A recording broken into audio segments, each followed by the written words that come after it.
Hi everyone, welcome back to Fluency School. Today also I came to see you with something very interesting. So today's lesson is oxymorons. What are oxymorons?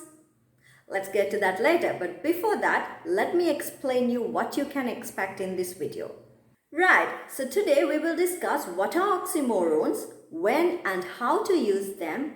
Not only that, I will teach you 20 interesting oxymorons in this video. So watch until the end. Oxymorons are figurative expressions.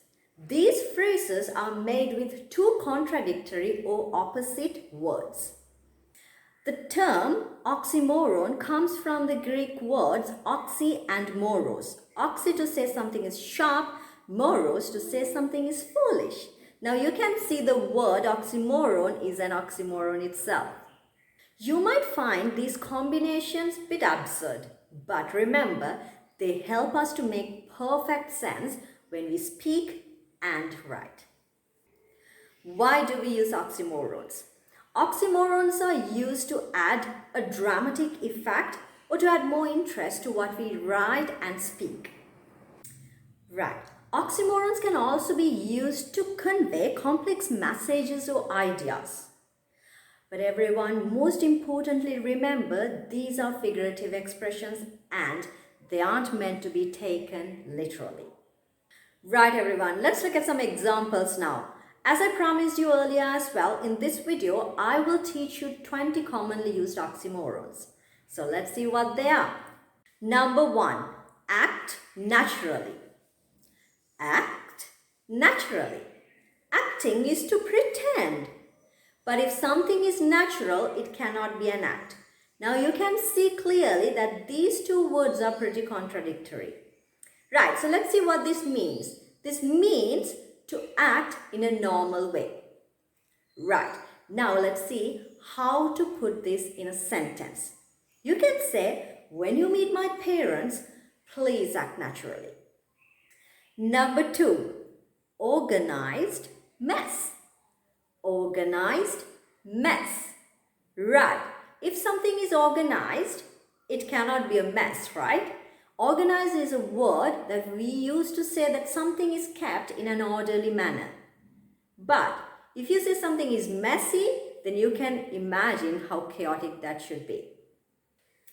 You can also use the similar term controlled chaos. Right, the term an organized mess can be used to tell that someone's space is very messy, but still this person knows where everything is. Right, for an example, in a sentence we can say, my workspace is an organized mess. It's messy, but still I know where everything is. Number 3, bittersweet. Bitter-sweet. Now, bitter is the opposite of sweet when it comes to the taste. So, what does this mean? Bittersweet is to say that something is pleasant but sad at the same time. Right, let's look at an example to understand this better. You can say, graduating from the university is a bittersweet experience. You're happy that your studies are over, but still you feel sad to leave your friends. Number 4, feeling numb. Feeling numb. If you can feel something, you can't be numb, right? So this oxymoron means that you cannot feel anything. It can be emotionally or physically. Right, so let's look at this in a sentence. You can say, I heard a shocking news yesterday. I still feel emotionally numb. Number 5, bad luck. Bad luck. Bad is to say that something isn't good, but luck says that something is good. Bad luck. You can also say rotten luck, right? This says that something is unfortunate. Something isn't good, right? For an example, you can say like this. Get rid of those broken mirrors. They bring bad luck. Get rid of those broken mirrors. They bring bad luck. Or else, some people say, black cats bring bad luck. But they're so sweet. Number 6, resident alien. Resident alien. A resident is a person who lives in a particular place, but an alien is someone totally new to a particular place. So, who is a resident alien?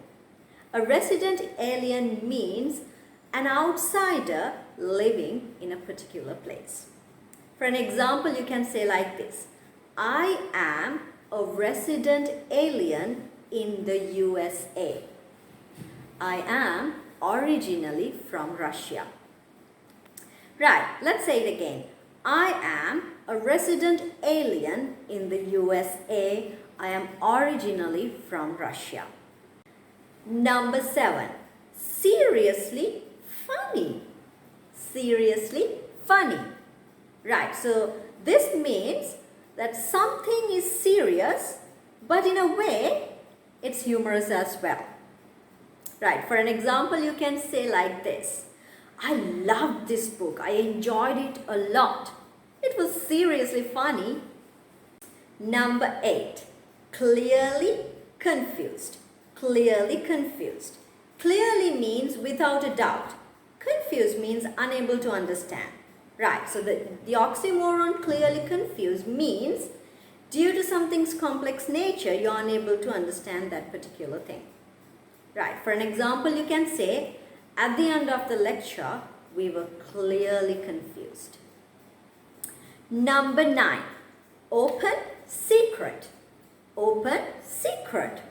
Open says that something is transparent, but secrets are always hidden. Now you can see these two words do not go with each other, right?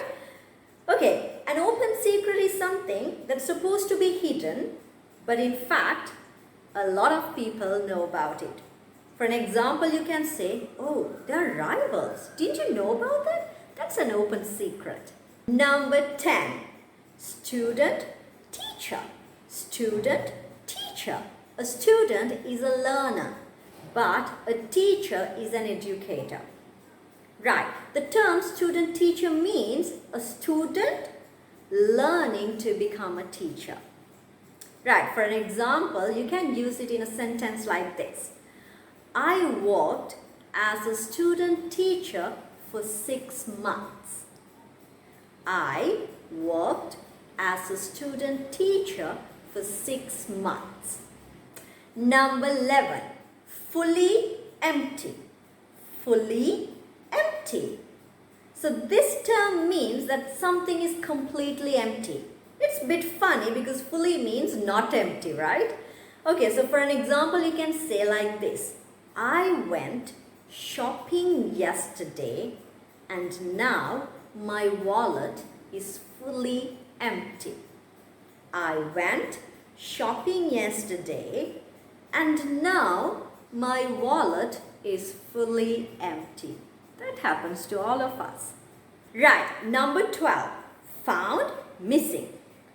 Found, missing. So found is to say that you discovered something, but missing is to say that something is unable to be found. The term found missing means something or someone was discovered to be missing. For an example, you can say, after the flood, many people were rescued, but Mike was found missing. Number 13. Pretty ugly. Pretty ugly. It sounds kind of absurd, right? Right, so let's see what it means. It doesn't mean that something or someone is pretty and ugly at the same time.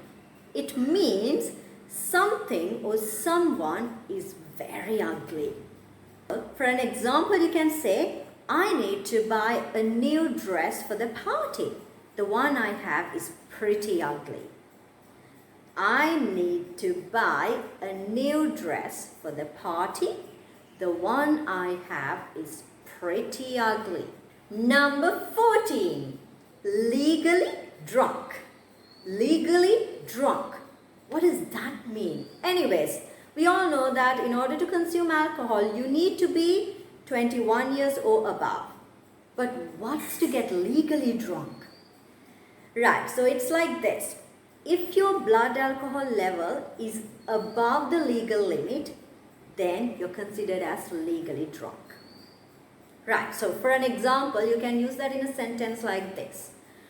Don't drive when you are legally drunk.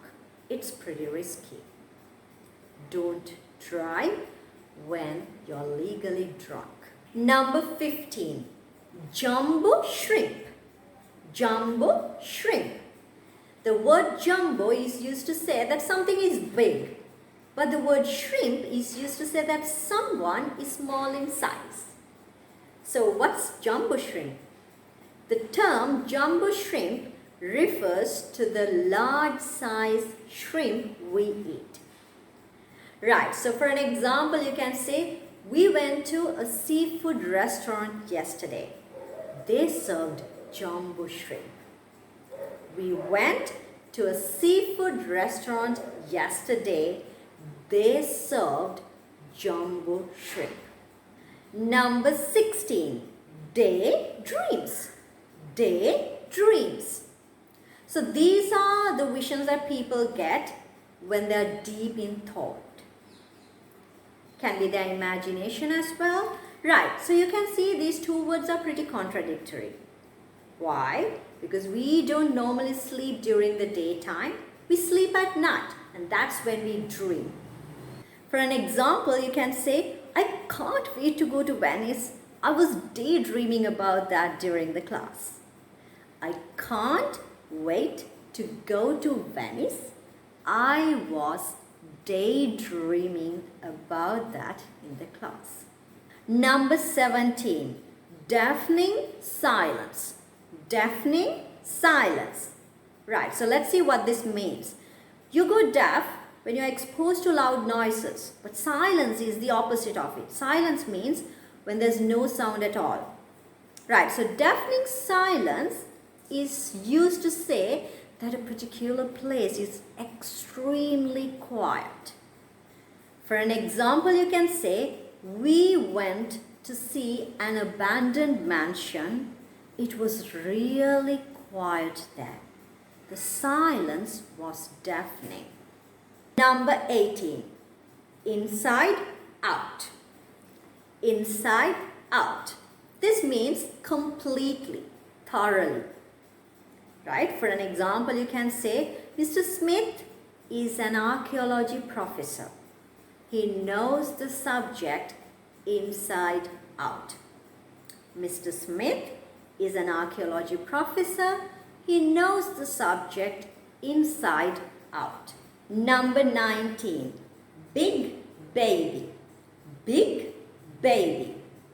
Right, so this is an oxymoron that we used to say that someone who's an adult acts childishly or immaturely. Right, for an example, you can say, my mom scolded me yesterday. She told me not to act like a big baby. Number 20, only choice. Only choice. We use this oxymoron to say that we don't have that many choices. We only have one thing that we can do. Right, so for an example, you can say, I was super depressed. My only choice was to leave the job. I was super depressed. My only choice was to leave the job. Okay everyone, that's it for today. I hope you were able to learn something new and also you enjoyed today's video. If you did, please give me a thumbs up and also don't forget to subscribe and click on the bell icon to receive notifications of my new videos. I'll see you soon with a new video. Until then, take care and stay safe.